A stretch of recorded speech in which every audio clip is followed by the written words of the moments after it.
Alright, this is a review of the VITAMIX blender versus the Breville blender. Now both of these blenders are pretty good. They're expensive. The Breville, I bought this as an older model right here. I bought this model years ago. It cost about $200. It's a great blender.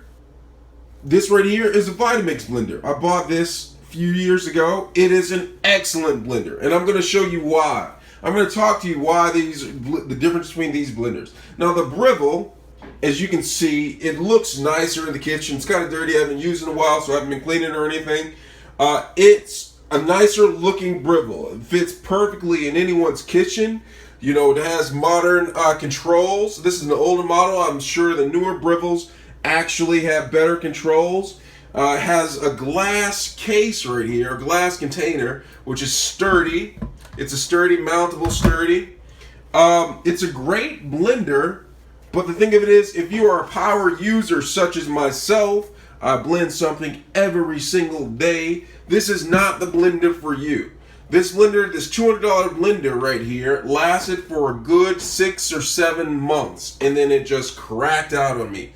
Just like that, cracked on the controls. And this is actually the second Breville that I bought, because I thought I had a fluke blender the first time. The first one lasted a little bit over a year and then broke down, and then this one broke down like 6 or 7 months after I used it, so it's just like a waste of money.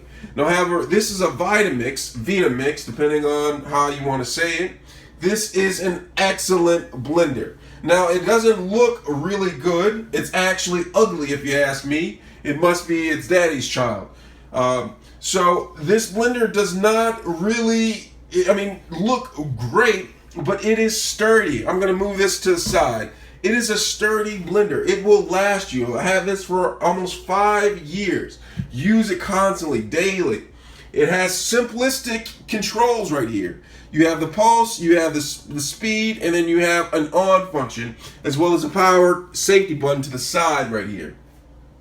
The container comes off too, and it's ugly. It's not glass, it's actually carbonate or plastic right here, and it does fog up, so it is not really pretty. It's not a pretty blender whatsoever, but it will last you. If you go to any major kitchen, at any fancy restaurant, they have a VITAMIX in there using this bad boy right here. So they're pretty much similar, like with containers, as far as like you can put things in the top. You know, lost the top to this, but the thing is, the VITAMIX does not. The container is going to get cloudy eventually. That's the only major drawback to it. But when comparing these two blenders, I would pick VITAMIX all day. The VITAMIX was expensive. This blender that I bought right here was maybe about $400-500. I can't remember. But I don't have to replace it every couple of years because this thing is sturdy. They have a great return policy, great warranty policy. Like with the VITAMIX, you might want to read into it. And if you have a problem with it, you can just send it back. I've heard stories where people just send it in and they fix it and send it back out to you. So if you're up to me, I would always go with VITAMIX, but the decision is yours. I hope this was helpful. If you have any questions, please let me know.